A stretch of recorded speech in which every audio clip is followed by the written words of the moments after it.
Ako si Rod. May pangarap ako kaya ginagawa ko to. Kaya tara, samahan niyo ako. Hi mga karod, ngayong araw nga pala ay pupunta kami sa SM Pampanga para mag-Sky Ranch. Kasama ko nga pala dito ang aking kaibigan na si Joby. At bago nga kami pupunta ng SM Pampanga, mga karod, sabi nga sa akin ni Joby dito ay bibili muna daw siya ng sapatos. At habang pumipili nga si Joby ng mga sapatos dito, mga karod, may nagustuhan nga ako dito. O diba, sumama lang ako kay Joby, napabili pa ako ng sapatos. Pero hindi sa akin pera, kay Joby, chararot. O Job, pag napanood mo tong video, salamat sa libre mo, chararot. Bago nga kami umalis ng shop, mga karod, ay dito ko na nga lang yung sunod ng mga binili ni Joby, chararot. Sapatos check.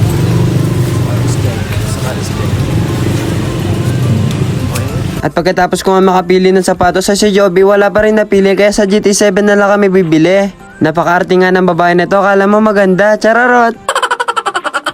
Kapag nga kasama ko ang babae na to, talaga naman napakabagal niya pumili sa mga bagay na gusto niya. Tignan mo naman ang pinipili niya sapatos dito ay yung pambata.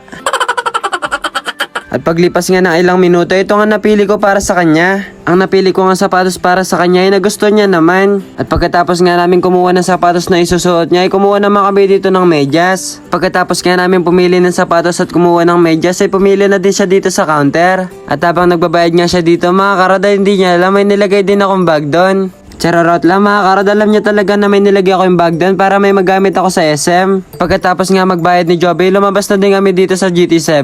At paglabas nga namin ng GT7, mga karad, dito na nga lang niya isunod sa labas. At pagkatapos nga suotin ni Joby ang mga napili ko sapatos para sa kanya, ay pumunta naman kami dito sa terminal. Sobrang tagal nga namin naghintay ng bus dito, nasa 3 oras yata kami naghintay dito, hindi yung chararot. At pagkarating nga ng bus dito, ay sumakay na din kami, baka kasi maiwan na naman ako, chararot. Sabagay, kahit maiwan na ako dito sa terminal, sanay naman na ako naiiwan ng maling tao, chararot. At paglipas nga ng ilang oras na biyahe, mga karaday, dumating na nga kami dito sa SM Pampanga. At pagkarating nga namin dito, mga karaday, syempre bababa na kami. Pagkababa nga namin ng bus, mga karaday, nakita na namin dito ang logo ng SM. Alam nyo na ba meaning ng SM, mga karod? Ang meaning nga pala ng SM, mga karaday, sana mahal ka din niya, chararot. Mabalik nga tayo, pagkarating nga namin dito, ay pumasok na nga kami dito sa SM. At pagpasok nga namin dito sa SM, ay pagkain kaagad ang hinanap namin kasi nagugutom na daw ang mga bulati ko sa tiyan, chararot.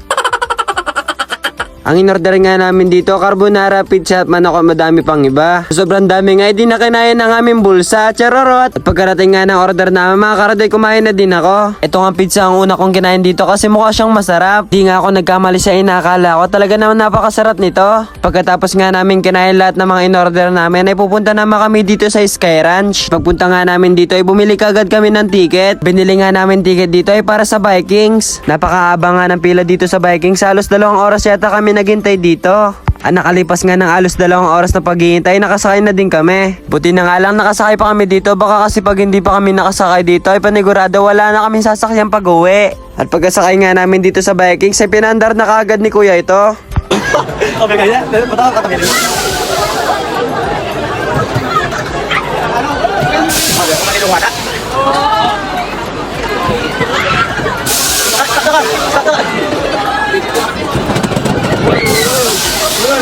Bisa nila okay? Kaya natin pagpulis ako sa kapit. Okay, ako tinandaman mo rin. Tinandaman mo rin. Tinandaman mo rin.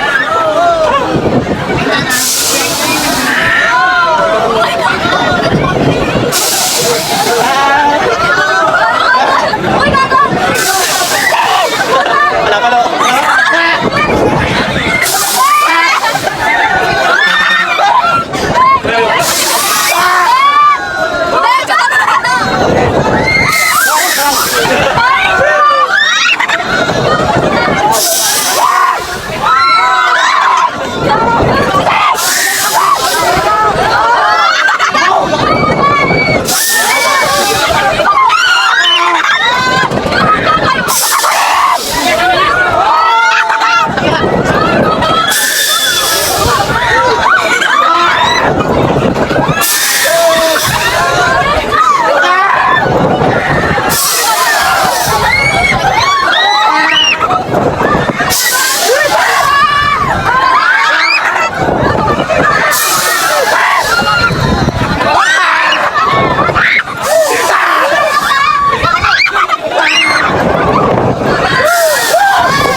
At bago nga matapos ang video na to mga karad, gusto ko nga palang batiin ang aming SK Chairman na si Pao Manalo. Happy birthday sa'yo SK Chairman, sana mapanood mo tong video. At hanggang dito na lang ating vlog. Salamat!